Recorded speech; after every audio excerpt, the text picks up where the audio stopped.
Daily ஒரு கற்பழிப்பு. கல்லூரியிலேருந்து பட்டதாரி பள்ளிக்கூடம் வரைக்கும், முதுநிலை கல்வியிலேருந்து எல்லா இடத்திலும் பெண்களுக்கு பாதுகாப்பு இல்ல. எங்க பார்த்தாலும் சாராய படுகொலை, சாராய கொலை, எங்க பார்த்தாலும் ஒரு இதுவரைக்கும் இவங்க ஆட்சிக்கு வந்ததுக்கு 6000த்துக்கு மேற்பட்ட கொலைகள் நடந்திருக்கு. என்ன இங்க வந்து வளர்ச்சி இங்க கிழிச்சு தள்ளிருச்சு? என்ன வருஷத்துக்கு நாங்க வந்து 10,000 இளைஞர்களுக்கு வேலை தரேன்னு சொன்னாரு ஸ்டாலின் குடுத்தாரா? எத்தன 10,000 பேர் இன்னைக்கு வேலைக்கு போயிருக்கான்? முழுக்க முழுக்க ஸ்டாலின் அரசாங்கம் ஒரு போக்கஸ் அரசாங்கம். சும்மா மேடை அவங்க அந்த வாயினால் வளர்ந்த கட்சி. மறுபடியும் அந்த வாய் உருட்டோட வளரலாம்னு நினைக்கிறாங்க. ஒரு காலத்தில் நடக்காது. இனிமேல என்ன இங்க பெண் பிள்ளைகள் பாதுகாப்பு இல்ல, விலைவாசி ஏற்றம், கரண்ட் பில்லு ஏற்றம், சொத்து வரி ஏற்றம், பஸ் கட்டண உயர்வு, எல்லாத்துலயும் உயர்வு. இலவசம்னு ஒண்ண குடுத்துட்டு 1000த்துல நீங்க ஏத்துறீங்களே! அப்ப நீங்க என்ன என்ன நீங்க வந்து உங்க வளர்ச்சி இங்க தள்ளிருச்சீங்க தமிழ்நாட்டுல? வளர்ச்சி என்பது இல்ல. தமிழ்நாட்டு மக்களின் வீழ்ச்சியில வாழ்ந்துகிட்டு இருக்கான்.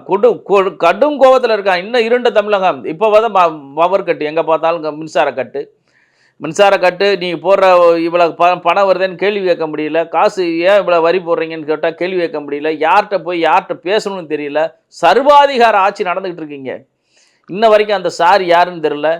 அப்ப இவங்கெல்லாம் என்ன இவங்க ஒழுக்கமான ஆட்சி, சட்ட ஒழுங்கு இங்க நல்லா இருக்கா தமிழ்நாட்டுல? காரி துப்புறான் மாநிலத்துக்காரன். என்னடா நடக்குது இங்க? இன்னைக்கு டிவி இப்ப ஓப்பன் பண்ணுங்க. ஏதாவது ஒரு பிள்ளைய கற்பழிச்சிருப்பான். ஏதாவது ஒரு வாத்தியாரு. அவர் இந்த அன்பில் மகேஷ் பொய்யாமொழி சொன்னார் பாருங்க. என்னோட ஏரியால வந்து மகாவிஷ்ணு ஆடிட்டு போயிருக்கானே. ஏரியாவில் டெய்லி கற்பழிப்பு நடக்குது. எத்தனை குழந்தைகளை கொல்றான்.